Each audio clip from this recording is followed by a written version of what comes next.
大家好，这里是鹏鹏生活妙招。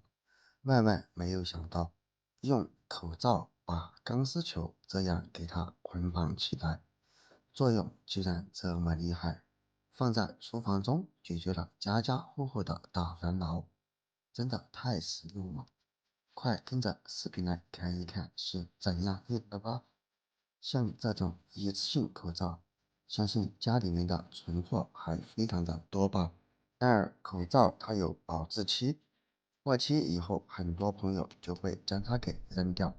特别是现在口罩戴的少，也不常用，因此我们把这些废弃的口罩给它利用起来。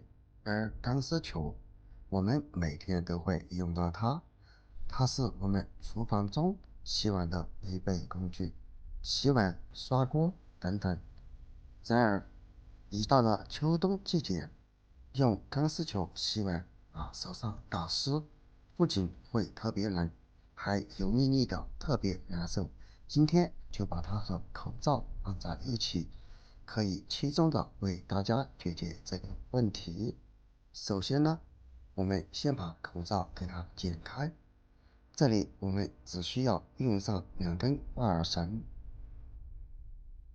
剪的过程当中，我们尽量给它在底部剪下来，这样挂耳绳会相对较长。最后我们就得到了2根这样的挂耳绳。当然，像这种矿泉水瓶或者饮料瓶是必不可少的，我们尽量选择这种500毫升的小瓶子，如果太大了没那么好用。我们把瓶子从瓶盖大约下面5公分左右处给它剪开，这里我们只需要用到上半部分就可以了。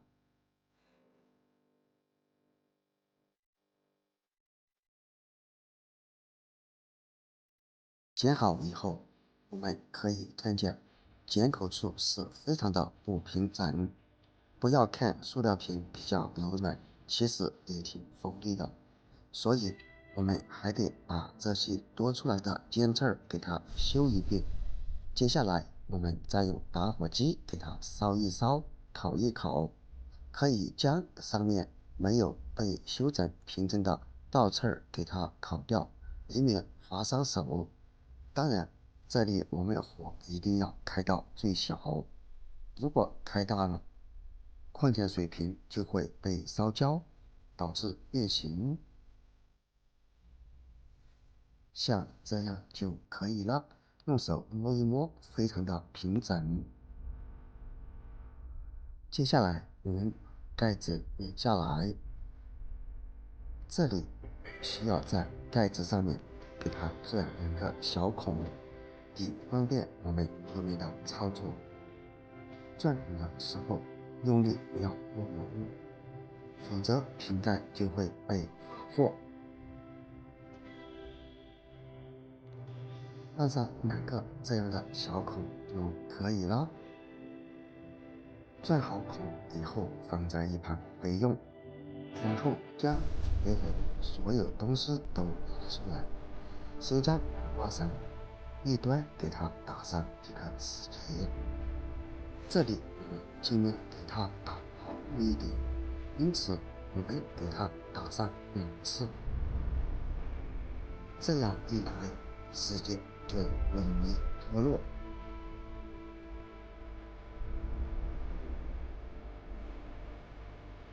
最后再把多余的给它剪掉一些就可以了。接下来我们分别把挂耳绳的2端从钢丝球这里给它穿过去，一边穿1根，然后另一边从另外一个孔洞中穿过去，中间相隔个1公分就可以了。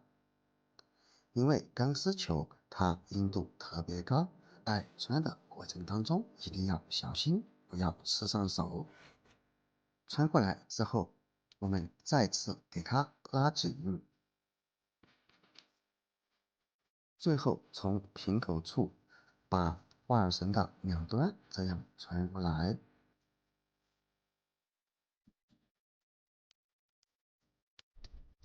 然后把花儿绳的两端分别从串好的两个孔洞中给它穿过去。如果不好穿，你可以用一根针或者用一根牙圈来穿过来，就非常的方便了。穿过来以后，我们把瓶盖给它拧紧，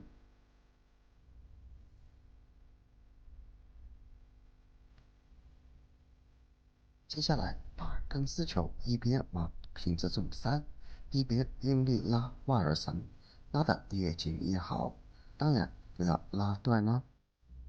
只是钢丝球紧贴着空间水平上，我们再给它打上一个死结。朋友们，视频看到这里，相信很多人都已经知道我做的这个是什么了，赶紧在评论区分享出来吧。最后在上面再次打上一个结，将多余的部分给它剪掉，因为剪掉看起来可以更加的漂亮美观。最后我们就得到了一个这样的矿泉水瓶钢丝球，没错，它就是我们制作好的洗碗神器。我们来试一试效果吧。每当洗碗或者涮锅的时候，尤其是刚炒完菜，锅里面特别的油，而如果用上我们今天制作这个洗碗神器，无论你洗碗还是涮锅，再也不用担心把手上弄得油腻腻的，非常的方便，非常的实用哦。并且每次用完之后，我们可以看见两只手上没有任何的水渍残留，并且还可以给它挂起来，方便于钢丝球中的水滴落，这样钢丝球会干得比较快，再也不用担心钢丝球散发出异味了。怎么样，朋友们，你也赶紧制作一个这样的洗碗神器吧，非常的实用哦。没想到一只口罩加上一个钢丝球，就可以简单的做出一个洗碗神器。自从做这个洗碗神器之后，以后洗再也不用担心手上沾到水或者手上沾上油脂了。尤其是在冬天的时候，用起来非常的实用哦。今天的视频就分享到这里了，小技巧大作用，关注我，了解更多的生活小技巧、小妙招。看完记得在下评论点赞，我们下个视频见。